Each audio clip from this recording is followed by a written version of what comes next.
Eh bien, bonjour à chacun, bienvenue à cette nouvelle petite vidéo. Aujourd'hui, mon invité est Yannick. Bonjour Yannick. Bonjour.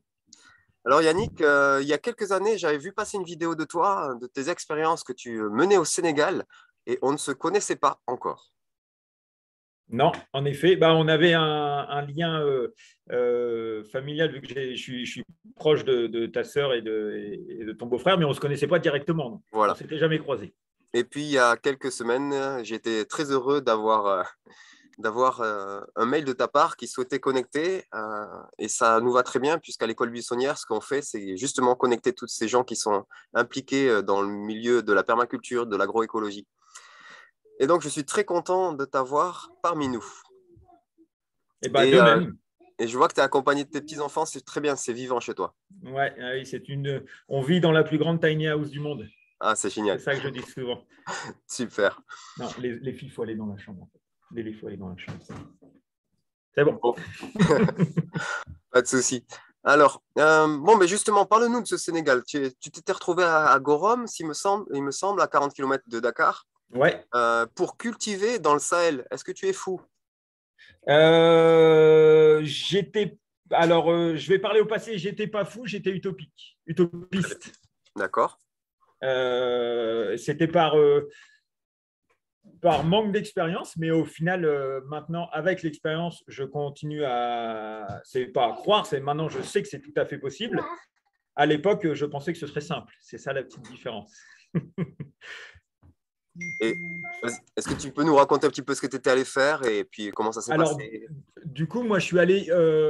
J'ai un lien fort avec le Sénégal. J'y suis allé sur ma vie, je ne sais pas, peut-être 7, 8 fois, quelque chose comme ça. Et le pied-à-terre que j'ai là-bas, c'est une base de jeunesse en mission, donc GEM ou YWAM, enfin voilà, donc c'est une ONG chrétienne qui, au Sénégal, est sur pas mal d'actions différentes. Alors, très clairement, une visée chrétienne et puis le rayonnement du christianisme dans le milieu africain, mais aussi la santé, aussi l'éducation, des écoles de foot, de la culture avec de la musique, etc., etc. Et donc, moi, j'étais allé à l'époque faire la formation de disciples que Mhm. Jeunesse en Mission propose aux 4 coins du monde. Et du coup, j'ai eu un très, très bon feeling avec l'ensemble de l'équipe là-bas. Et en revenant en France, alors je la fais très courte, mais en revenant en France, en fait, j'avais toujours à cœur le Sénégal. Entre deux, je me suis marié, on a eu un enfant, on a beaucoup voyagé, ma femme et moi, juste avant d'avoir Jonas, donc notre aîné. Et puis après, du coup, quand Jonas est né, on a décidé de partir au Sénégal. Donc, il avait 2 mois et demi, 3 mois. On a décidé de partir au Sénégal sur cette même base qui m'avait un peu, que je considère un peu, je suis un peu un enfant spirituel de cette base en fait. Mhm. Et du coup, donc le lien pour moi me paraissait logique. Et Tété, donc Tété, quand je vais dire Tété, c'est ma femme. Elle avait fait aussi Jeunesse en Mission, mais au Kenya. Ouais. Donc la même formation, mais au Kenya. Et donc on a décidé tous les deux de repartir là-bas pour plusieurs projets, mais le projet de très loin le plus important pour nous, c'était essayer de reverdir cette base. C'est une base de 3 hectares qui est au bord du Sahel et donc au sud du Sahel. Donc le Sahel, c'est la petite ceinture entre l'Atlas, donc le grand désert nord-africain et les zones tropicales du Centrafrique. Donc, c'est une petite zone qui est semi-aride, qui est riche en biodiversité et très fragile. Mhm. Donc voilà, et cette base, on est parti là-bas. Alors moi, je suis issu de formation agricole, je suis paysagiste de formation, donc j'ai bossé quand même 10-12 ans là-dedans. Et donc j'ai déjà un lien au végétal, mais par contre, on est parti là-bas dans l'idée d'essayer de découvrir ce qui était les possibilités qui s'offraient à nous sur cette base, sachant que en dehors de moi, le paysagisme et puis d'une formation agricole pour Tété, c'était tout. On n'avait pas trop de compréhension de l'écologie, vite fait, peut-être un peu plus que le commun des mortels, mais pas non plus énormément, quoi, Mhm. avec très peu de recul. Et Ouais. donc, en arrivant sur cette base, on nous a très vite, l'équipe sur place nous a donné carte blanche sur le travail de reverdissement. Eux, c'était à peu près le seul cahier des charges qu'ils nous avaient donné, c'est on a une vision de voir cette base, une petite bulle de verdure au milieu du Sahel. Et donc, c'est très vaste comme demande. Et donc, nous, on a commencé à chercher, à voir comment on pouvait faire. Donc, comme beaucoup, très souvent, on commence avec le maraîchage. J'y connaissais rien en maraîchage, je ne suis pas maraîcher du tout. Donc, on a commencé à faire des petits essais, etc. Et rapidement, on a regardé ce qui se faisait aux quatre coins du monde. Et on est tombé sur la permaculture qu'on connaissait un petit peu déjà, mais on a décidé de suivre une formation en ligne avec un monsieur qui s'appelle Geoff Lawton, qui est, je ne le savais pas du tout à l'époque, mais qui est en fait aujourd'hui la personne qui a, ou au moins dans le trio, dans les 3 personnes qui ont le plus de recul au monde sur ce sujet. Mais je ne le savais pas. Il était juste bon communicant. On est anglophone, donc on s'est dit, voilà, l'alchimie a l'air de passer. Et il nous a formés en 72 heures en ligne. Et ça a absolument, absolument tout changé sur notre approche, notre vision de l'agricole, notre vision de l'avenir, même spirituellement, parce que cette formation n'avait rien de spirituel, c'est une formation purement biologique, technique, etc. Et malgré tout, ça a impacté même notre façon, notre vision chrétienne de l'avenir du monde. Et donc, voilà. Et donc, on est parti avec ça. Donc, la poudre aux yeux, quoi. En 72 heures, tout est possible. Tout est possible, tout s'ouvre à nous. Et c'est génial, en fait. C'est un peu un premier amour. C'est un peu une conversion dans les 3 premières années. C'est un peu, voilà, c'est quand tout est nouveau, tout est possible, tout est facile. Et donc, on a démarré en allant vite et mal, forcément, mais ce qui n'est absolument pas grave. Et voilà. Donc, l'idée principale, c'était de stopper les vents, parce qu'il y a beaucoup de vents qui viennent donc de l'Atlas, donc du nord, qui sont des vents secs, chargés de matière organique, donc de matière organique extrêmement sèche, mais quand même, il y a beaucoup de matière organique qui vient de l'Atlas puis du Sahel, puisqu'on était dans une zone au sud du Sahel. Et en stoppant ces vents, on augmenterait forcément l'humidité, puisque moins de vent égale un meilleur stockage d'humidité. On augmenterait le taux de matière organique, puisqu'on stoppait le vent qui nous amenait cette matière organique. Et c'était l'idée d'essayer en gros d'augmenter le taux de matière organique et l'humidité. Donc, sur une zone, pour bien faire la différence, alors pour vous situer, moi je vis en Normandie, qui est une des zones quand même peut-être les plus humides en France. Il pleut en moyenne ici 700-750 mm par an. Et c'est bien réparti, nous, il pleut tous les mois en Normandie. Et au Sénégal, une saison des pluies, ça peut être 1200 mm en 3 mois. Okay.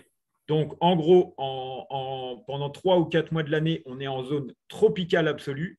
Et pendant 8 ou 9 mois de l'année, on est en zone désertique.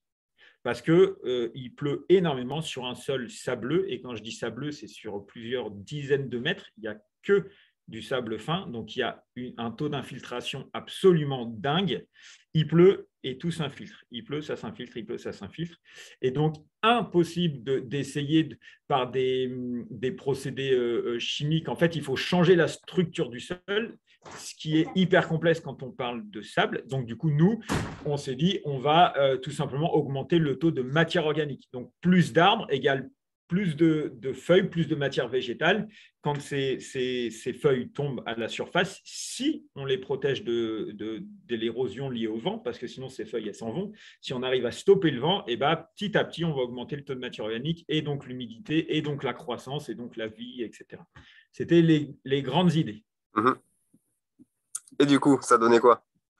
Alors, on a planté, on s'est concentré sur des espèces qui n'avaient d'intérêt que pour nous, parce qu'en fait, que pour nous, donc quand je dis nous, c'est que Thérèse et moi, parce qu'il n'y avait que nous qui comprenions vraiment ce qu'on essayait de faire. Les autres, on leur communiquait, mais du fait qu'il n'y avait pas ce lien au végétal, ou moi je le répète, même si je n'avais pas trop d'approche écologique, mais j'avais quand même une approche au végétal de par le paysagisme, de par le milieu paysan dans lequel j'avais grandi, etc.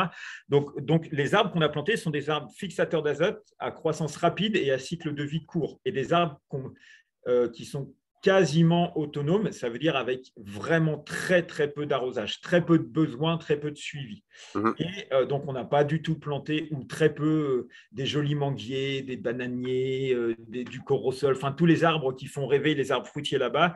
Mhm. Avec l'approche permacole qu'on avait, ça, c'est la cerise sur le gâteau. Ces arbres-là arrivent dans la nature quand le système il est déjà résilient et en place. Et Ouais. donc, nous, on a essayé de planter des arbres, très souvent la famille des légumineuses, donc les fixateurs d'azote au Sénégal, c'est la famille des acacias. Donc, c'est des arbres qui sont loin d'être de donner envie. C'est des arbres qui sont avec des gros piquants, qui grandissent vite, qui n'ont pas beaucoup d'intérêt. Alors, ils ont des fleurs, ils sont mellifères, mais voilà, il n'y a pas de fruits, il n'y a pas de… Et c'est des arbres, dans cette idée d'une population rurale aux portes du Sahel, ces arbres-là, c'est des arbres, en gros, qui d'habitude sont laissés au pâturage sauvage des vaches, quoi. Ouais.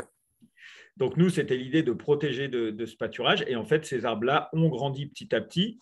On n'est resté que 2 ans. Donc, 2 ans pour du maraîchage, on aurait pu mettre quelque chose en place, mais pour quand on parle de plantes vivaces, donc des arbres, Ouais. 2 ans, c'est rien du tout. En 2 ans, on ne fait qu'implanter les bases d'un système. Une forêt, c'est 15-20 ans minimum pour avoir seulement la structure de base, je parle. Donc voilà, donc en 2 ans, on a fait ça. On a quand même planté quelques plants fruitiers. Et puis, alors après, on s'est amusé à faire tout un tas de tests autour de micro-maraîchage, donc vraiment des petites parcelles maraîchères, essayer alors, notamment, tu parlais du biochar. Le biochar, c'était sur ces petites parcelles maraîchères qu'on essayait de faire ça. On a essayé de réattirer de redynamiser la vie des champignons locaux. Et c'est pas très dur à faire dès qu'on maintient l'humidité, les champignons qui sont là, et ça, c'est magique hein, de voir dans des sols sableux complètement déserts où il n'y a rien d'humidité, on remet un peu de flotte sur de la paille et du carton et on attend un peu, il y a des champignons qui viennent. D'où est-ce qu'ils viennent? Bah, si, c'est expliqué, on sait d'où ça vient, mais ça paraît un peu magique quand on est sur du sable quand même. Voilà, la nature est quand même très puissante. Donc voilà, et donc il y avait ces petites zones de test. Et puis, le gros truc sur les 3 hectares où on a implanté des arbres pionniers. Donc, et après, donc à la fin, quand on est parti de cette base, on avait émis le désir de continuer le lien avec la base dans l'idée qu'il y ait quelqu'un, soit un missionnaire, soit un local, qui décidait de porter ce projet. Et du coup, le travail, entre guillemets, le travail des plantes pionnières avait été fait. Et en fait, les 4-5 premières années, ça peut être délaissé, même laissé tel quel. Et après, donc, il y a un travail de plantation de plants fruitiers, etc., etc. Et malheureusement, ce lien-là, alors c'est en grande partie de notre faute, aussi avec des changements qui ont eu lieu sur la base de GEM là-bas, et ben en fait, il n'y a pas eu un nouveau porteur. Donc, pour l'instant, ces arbres sont là et en fait, il n'y a pas quelqu'un qui a compris l'intérêt qu'il faisait un travail pionnier et qu'en fait, on pouvait le redynamiser derrière. Mhm. Donc voilà, on en est là pour l'instant. Alors, c'est pas fini hein, parce que ça peut durer. Ce qu'on a planté peut tenir 10-15 ans. Enfin, ça continuerait. En fait, c'est juste que la nature, on a suivi un phénomène naturel, sauf que l'interaction avec l'homme, si on a une bonne compréhension des cycles naturels, et ben nous, on peut l'accélérer. Donc, Oui, s'il n'y a pas d'intervention humaine, le cycle va suivre son cours, mais ça va être beaucoup plus lent. Voilà. très bien. Donc, on attend quelqu'un qui a un projet pour aller au Sénégal Cette reprendre ça. base, c'est ça, de jeunesse en Très mission, bien. exactement. Ouais, on a pas mal de personnes parmi nos auditeurs qui sont autour ou dans Jeunesse en Mission. Alors, s'il y en a un qui a envie de se lancer, Ouais. ça marche. Bon, et depuis, vous avez changé de projet. Vous aviez terminé celui-ci, donc vous êtes parti retrouver votre Normandie. Sacré décalage, sacré choc culturel et de température. Est-ce que tu pourrais nous présenter un petit peu ce nouveau projet sur lequel tu es depuis maintenant quelques années et qui, lui, par contre, avance très, très bien? Et ouais, bah alors du coup, déjà sur les grandes bases, les convictions qui nous ont poussés, c'est que à Gorom, quand on est arrivé là-bas, ce qui nous a poussé à partir à Gorham dans ces conditions qui paraissaient extrêmes, c'était pour essayer de montrer qu'avec des bonnes méthodes agricoles écologiques et respectueuses de la nature, c'était possible dans des environnements qui paraissaient absolument improbables. Mhm. Alors, c'était qu'une demi-réussite, mais c'est qu'une demi-réussite surtout parce qu'on avait très peu d'expérience. Parce Ouais. qu'il y a plein de projets qui montrent que ce n'est pas discutable, ça marche en fait. Oui. On sait le faire dans ces zones-là, c'est juste que nous, on avait très peu d'expérience. Et quand on est revenu, notre temps au Sénégal touchait à son terme, quand on s'est reprojeté sur la ferme ici, c'était dans l'idée d'essayer de montrer que cette approche agroécologique, permacole, on peut l'appeler comme on veut, eh ben, elle était aussi possiblement rentable. Ouais. Quand je dis rentable, c'était dans l'idée, on est une micro-goutte d'eau dans un océan absolu, mais c'est l'idée de participer à la transition agricole. Donc, à montrer que les paysans devraient s'intéresser à ce genre de techniques pour nourrir l'humanité, tout simplement. Tu veux dire par là que c'est pas réservé aux bobos? Eh ben non, non, non. Là, il y a. Alors nous, je le répète, on est anglophone, Tété et moi, donc on s'est formé pas exclusivement, mais quasiment exclusivement dans des milieux anglophones. Et c'est flagrant quand tu regardes la différence pour les gens qui sont anglophones et francophones.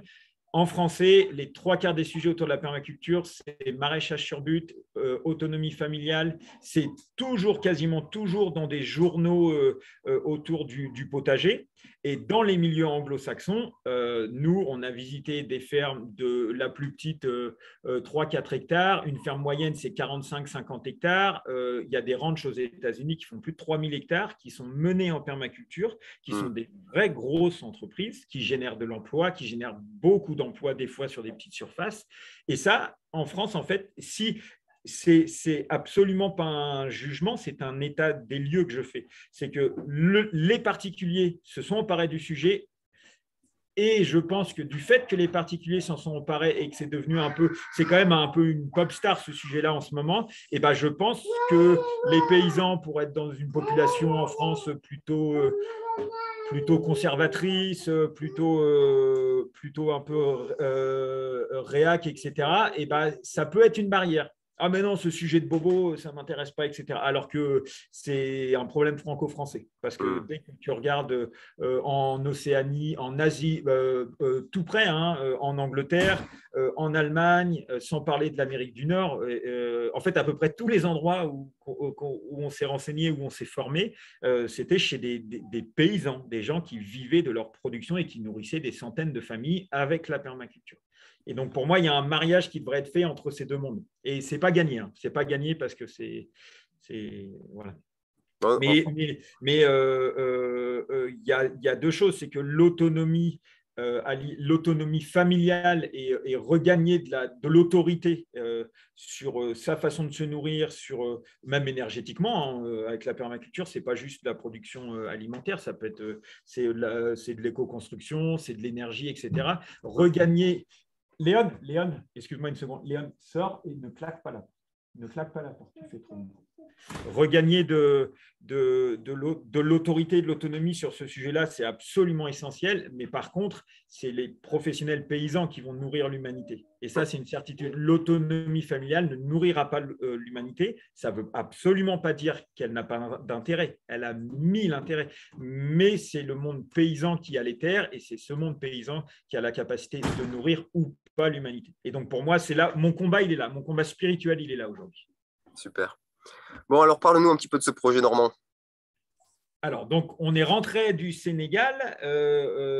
Avant de rentrer, on suivait déjà le projet qu'il y avait ici, où c'est Joseph Robert, qui était à l'époque un copain, qui avait répondu à un appel à projet d'une ferme. Donc, l'appel à projet avait été lancé par la communauté d'agglos de Flers, donc, qui est une des 3 plus grosses communes de l'Orne. Donc, quand je dis grosse commune dans l'Orne, c'est 40 000 habitants. On est dans des petites zones rurales.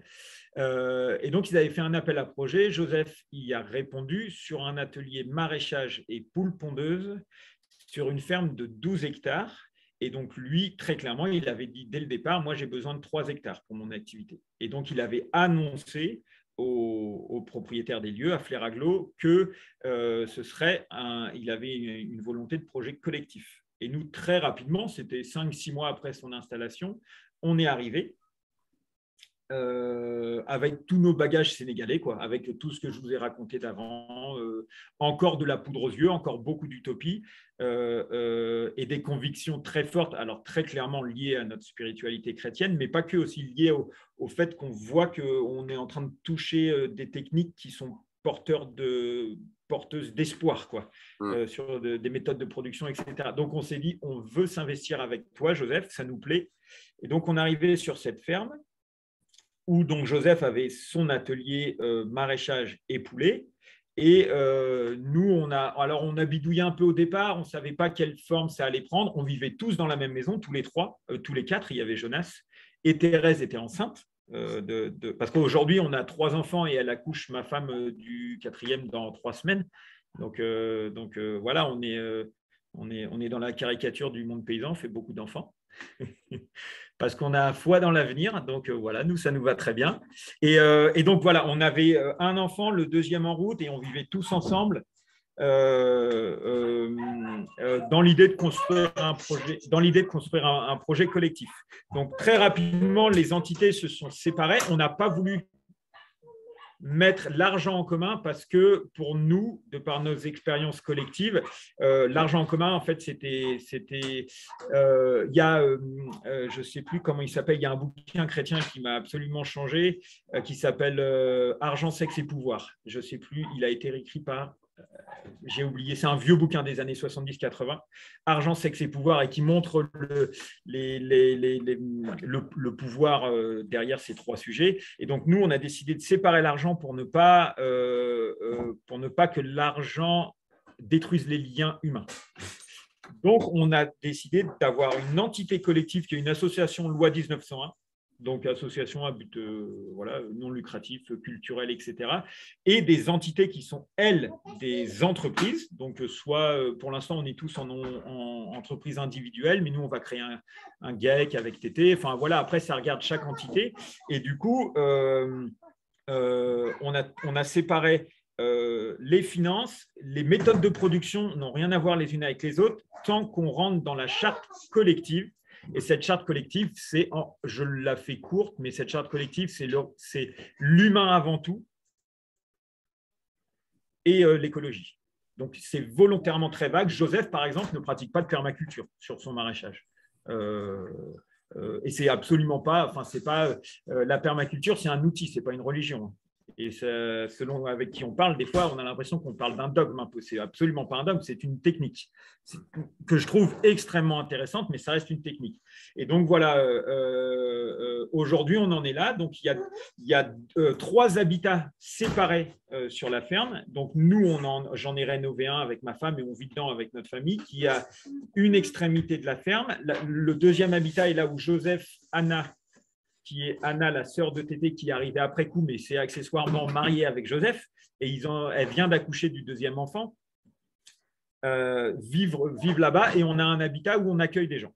Donc, des gens de passage, c'est un bungalow qui a été rénové, qui est isolé, etc. Donc là, on a des copains qui ont vécu presque 1 an dedans, et là, ils nous quittent. Ils sont tout juste sur le point de nous quitter dans les semaines à venir.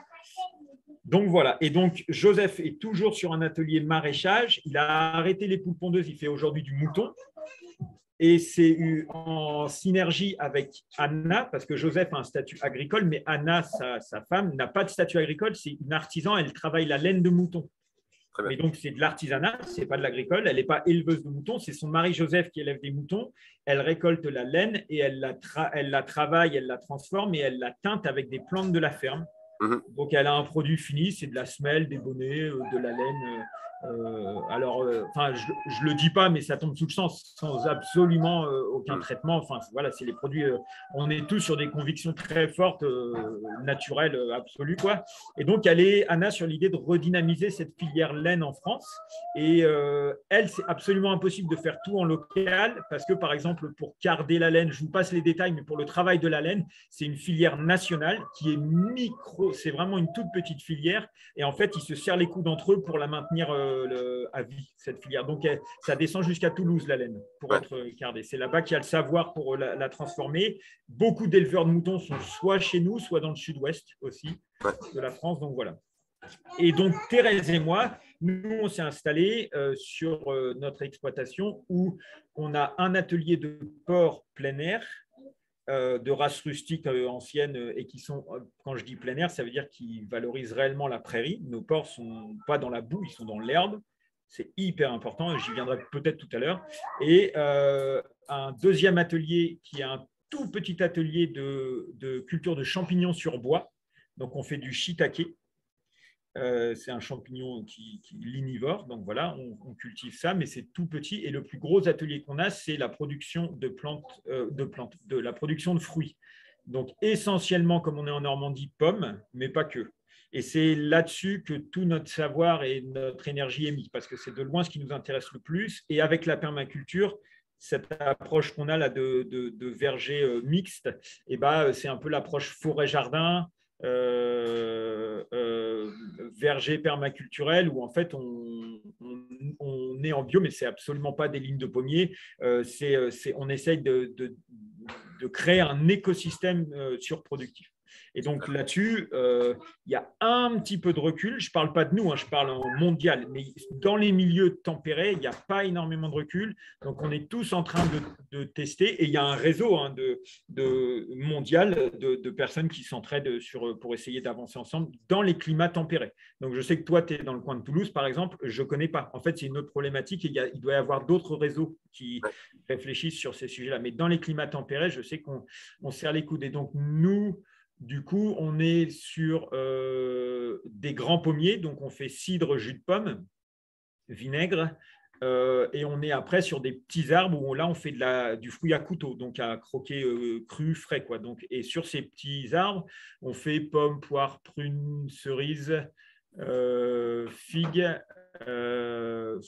voilà pour les plus grands. Après, on a tous les petits fruits, donc groseille, mûre, cassis, framboise, sureau, les arbres à noix, donc essentiellement de noisettes. On fait des tests avec un petit peu de châtaigne et de noyer. Et après, qu'est-ce qu'il y a d'autre? Eh ben, il y a les plants de couvre-sol qui sont des plants de compagne, mais nous, on ne va pas tellement les valoriser financièrement. C'est surtout, elles font partie d'un écosystème. Elles ont plein d'intérêts, mais pas forcément à la vente. Nous, l'idée, c'est vraiment de vendre du fruit. Très bien. Donc, voilà. Et notre système a 4 ans et demi. Oui. Donc, on commence à avoir quelque chose qui, à l'inverse du Sénégal, hein, en 4 ans et demi, en climat tempéré, ça pousse quand même assez vite. En 4 ans et demi, tu commences à avoir quelque chose, tu commences à faire tes premiers feedbacks. Donc, pas en termes de production, parce qu'on n'a pas encore, si on a récolté 20 kilos de fruits sur les arbres que moi j'ai plantés, c'est tout. Donc, c'est très, très peu parce qu'il y a 150 fruitiers pour l'instant. Il y en aura 200, 250 à terme. Très bien. Donc voilà. Mais par contre, on commence à avoir du recul sur les interactions, sur la résilience, sur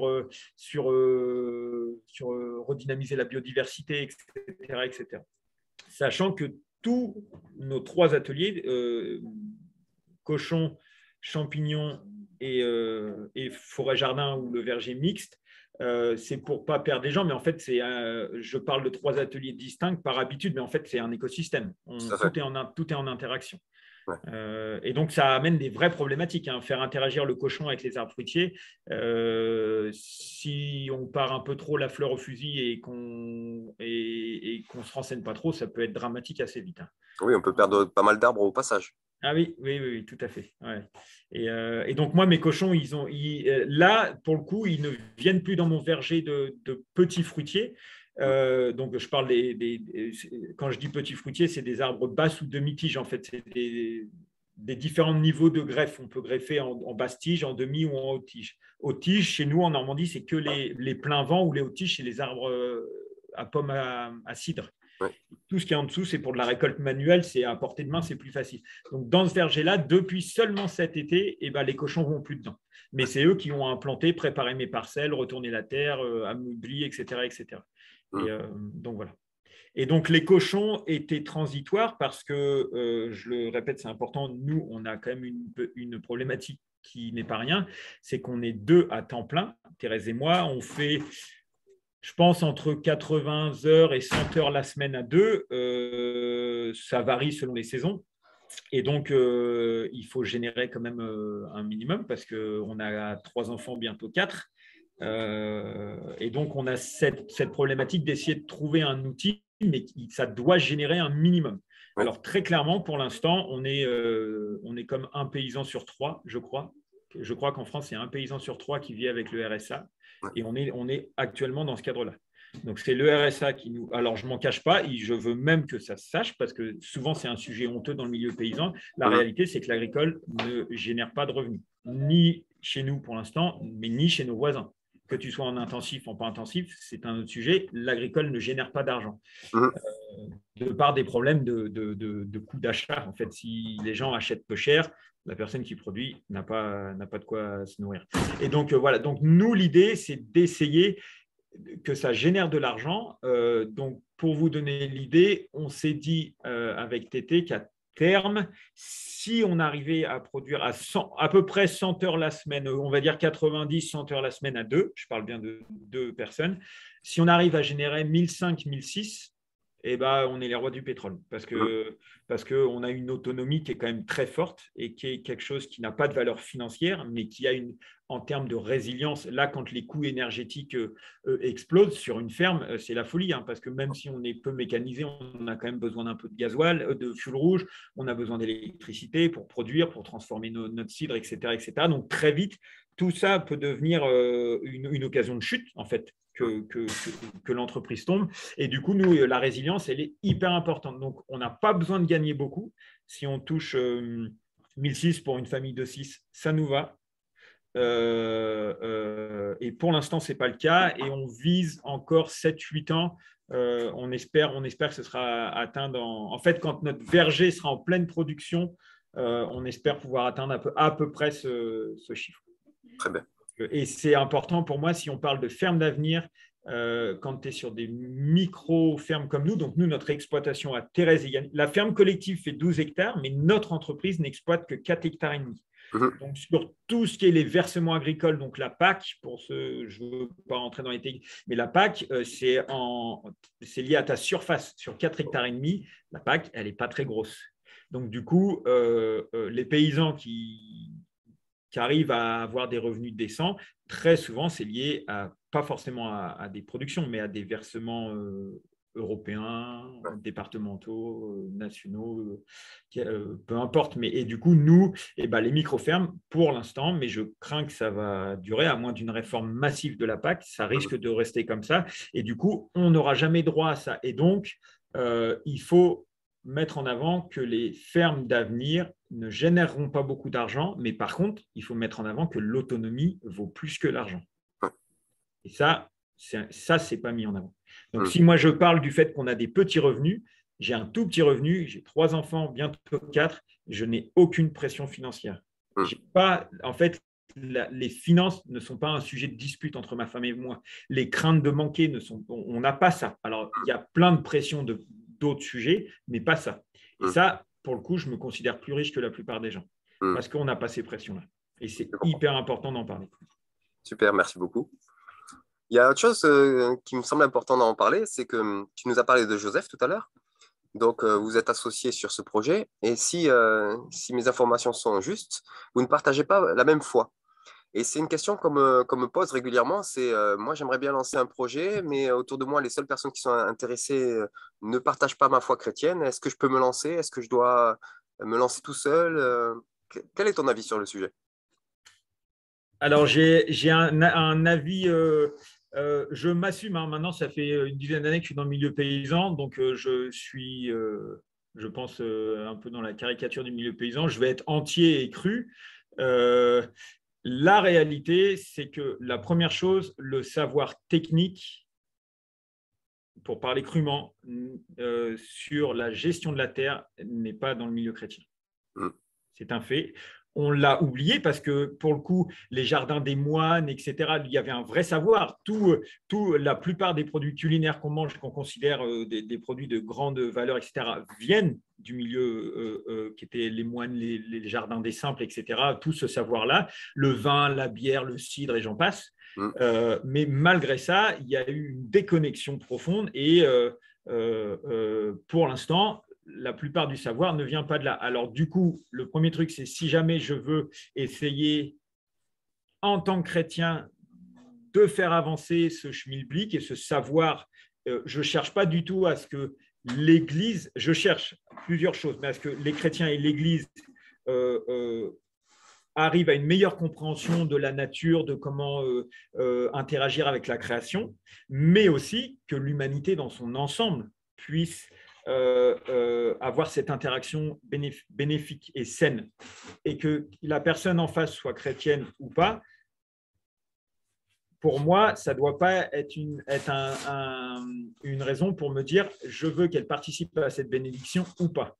La bénédiction, elle est pour tout le monde. La bénédiction, elle est pour Joseph, qui n'est pas chrétien, qui n'est pas contre, qui est ouvert. Et on espère un jour qu'il deviendra chrétien, mais ce n'est absolument pas un sujet en soi. Il n'est pas chrétien, il est libre dans ses choix et il a des connaissances qui me sont hyper importantes. Le lien entre nous et le respect mutuel, il est super fort. Donc voilà. Et après, en plus, nous, en tant que… Alors, pour la petite histoire, Thérèse et Anna sont filles d'un couple de pasteurs qui ont créé une église à Rouen, dans laquelle moi j'ai grandi. Et du coup, on a eu la vision qu'on nous a inculquée est très proche de Jem d'ailleurs, parce qu'ils sont Bernard et Anne-Margrethe, donc mes beaux-parents sont tous les deux issus de Jeunesse en Mission. Et cette vision, elle est très… on est purement dans la mouvance chrétienne protestante et évangélique, mais en fait, on a toujours été éduqués à l'ouverture et à ne pas juger, ne pas trop se poser la question.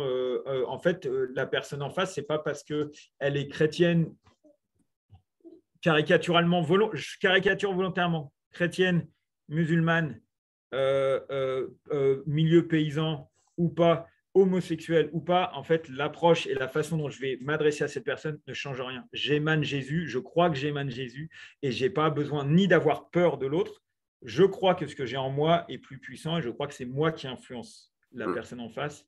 Et alors, évidemment, on se fait influencer dans nos échanges, mais on se sent suffisamment stable pour ne pas se sentir en danger dans le fait qu'on côtoie Joseph, qui a une vision différente. Et c'est important d'en parler, surtout pour les personnes qui souhaitent s'investir dans des projets autonomie, permaculture, parce que c'est un milieu où il y a des philosophies quand même qui partent un peu dans tous les sens. Oui. Et pour moi, il y a une seule règle. J'en ai pas parlé, mais avant d'arriver dans ces trucs permaculture, etc., j'étais… avec un couple qui s'appelle Alex et Marie Sokolovic, et on était en France, alors avec un mouvement qui s'appelle Jesus Freaks, et on était dans plein d'endroits où en gros l'idée c'était d'amener une présence chrétienne dans des endroits où il n'y en avait pas. Donc j'ai vraiment à cette époque-là appris à asseoir mon autorité chrétienne, parce qu'on est allé dans des endroits vraiment ésotériques, vraiment où je ne souhaite pas que mes enfants aillent. Et comment tu te sens bien dans des endroits, comment tu apprends en tant que chrétien à émaner quelque chose et à ne pas être dans la crainte, mais que te dire, en fait, c'est moi. Le combat spirituel, il est aussi simple que ça. Je suis lumière, je marche quelque part, je ne suis pas dans la crainte. Et en tout cas, jusqu'à aujourd'hui, ce qu'on voit, c'est que notre investissement avec Jojo, qui sur la plupart des choses, on va être d'accord, mais forcément, du fait que nous, on a des convictions chrétiennes et lui, moi, il y a des choses sur la vision du monde, sur la vision de l'avenir, etc., où on ne va pas forcément être en phase. Mais en fait, on s'influence et je pense que les valeurs de notre ferme sont chrétiennes, malgré que dans le collectif, il y a quelqu'un qui ne l'est pas. Et c'est ça. Alors, pour moi, il faut faire attention quand on veut s'investir dans un projet comme ça. Pour moi, le plus important, c'est de savoir qui moi je suis et d'être objectif. Est-ce que je suis à un stade de maturité dans ma vie où mes bases sont suffisamment solides? Est-ce que je suis construit sur le roc? Et de se le dire simplement parce que la Bible dit le fou a bâti sur le sable et le sage sur le roc, de se dire je suis sage parce que je suis chrétien, j'ai construit sur le roc, ça c'est un manque de recul. On a des stades dans notre vie de stabilité et des stades d'instabilité. Et nous, en fait, on se sent tout simplement maintenant stable. Et donc, du coup, on ne craint pas ça. Mais par contre, quelqu'un qui est en recherche chrétienne, qui est en construction et tout, il faut aussi savoir se protéger et peut-être pas se lancer corps et âme dans un projet où d'autres personnes ne seraient pas chrétiennes. Il faut savoir où c'est personnel pour moi, c'est ça. J'en ferai pas une règle de vie. Moi, j'encourage à aller vers l'autre, chrétien ou pas, dans l'idée que c'est toi qui es chrétien qui va amener la lumière. Mais est-ce que j'ai les épaules pour ça? Il y a un temps dans la vie où je vais les avoir et il y a un temps où je ne les ai pas. Et en plus, on est en dents de scie parce qu'on n'est pas Jésus, c'est notre image, c'est notre rêve. On cherche à atteindre ce qu'il a fait, mais on n'est pas lui. Lui, il était stable, nous, on ne l'est pas. On peut, même chrétien, on peut connaître des hauts et des bas, on peut avoir des périodes de dépression, il peut y avoir des séparations, des décès. Et donc, on a des moments où on pense être stable et on va redescendre, remonter. C'est être objectif avec soi, quoi. Je ne sais pas si c'est clair. C'était très clair et ça répond vraiment à la question. Je te remercie pour cet éclairage. Eh bien, moi, je pense qu'on a fait le tour. C'était intéressant d'avoir ce temps de partage avec toi. On n'a pas parlé beaucoup de pratiques et de techniques, mais c'est pas grave, ça, on pourra se le garder pour d'autres rendez-vous, peut-être. Oui, complètement. Et est-ce que tu aurais un dernier mot pour ceux qui hésitent encore à se lancer dans des projets professionnels? Quel conseil tu leur donnerais? Alors là, je parle vraiment de ceux qui ont envie de se lancer dans des vrais projets d'envergure. Et quand je dis d'envergure, c'est un lieu ressource, un jardin partagé, quelque chose. Ouais. Je ne parle pas juste du potager de chacun, Familial, ouais. mais quelque chose qu'on va faire avec quelqu'un en commun ou professionnellement. Du coup, j'aurais tendance à dire que ça va être un peu un résumé de ce que j'ai dit. C'est être objectif, mais en fait, c'est ça qui est très, très dur. Dans la permaculture, quand on suit j'en ai pas parlé, mais j'ai passé beaucoup de temps à me former. Et en permaculture, c'est toujours des formations courtes, mais il y a beaucoup de formations courtes sur beaucoup de sujets différents. Et donc, formez-vous, n'hésitez pas. Et en fait, alors ça vaut le coup avant les formations. Moi, j'encourage à ne pas du tout se cantonner au milieu chrétien. On va apprendre plein de choses très saines et très bien dans le milieu chrétien, mais il y a aussi des savoirs qui sont hors du milieu chrétien. Donc, priez. En fait, quand il y a une formation qui vous paraît pertinente, faut prier dessus, il faut se poser la question, mais il faut se former. Et comme il y a plein de formateurs, il y a plein de qualités de formation différentes. Et c'est un peu dur quand on ne connaît pas de savoir qui est bon, qui n'est pas bon, quelle formation va nous influencer dans le bon sens ou pas. Donc, en tout cas, se former. Et l'objectivité, en permaculture, on apprend le design. C'est une loi universelle, que ce soit pour créer ta table de jardin ou pour créer un écosystème de 500 hectares. On va travailler sur le design. Ce qui est important dans le design, c'est que tu vas travailler objectivement parce que tu travailles sur papier. C'est là que tu fais de la recherche.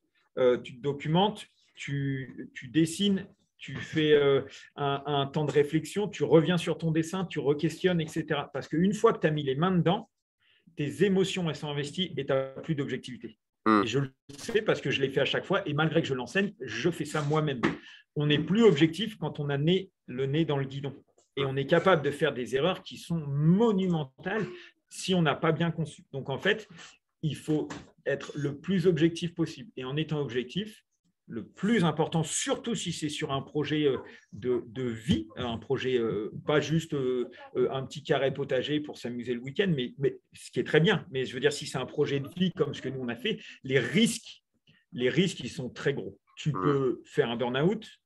Derrière un burn-out, ça veut dire que tu peux perdre ton couple, ça veut dire que tes enfants à terme, si jamais tu te mets corps et âme, vu que on a des convictions très fortes, si cette conviction écologique permaculture devient un peu prend trop de place, ça se transforme presque en religion. Donc tu vas considérer que mettre ta famille en jeu, c'est pas grave, que passer trop de temps dehors et passer de temps à la maison. Faites une veille, il faut qu'on se fasse une veille avec un papier, quels sont les dangers.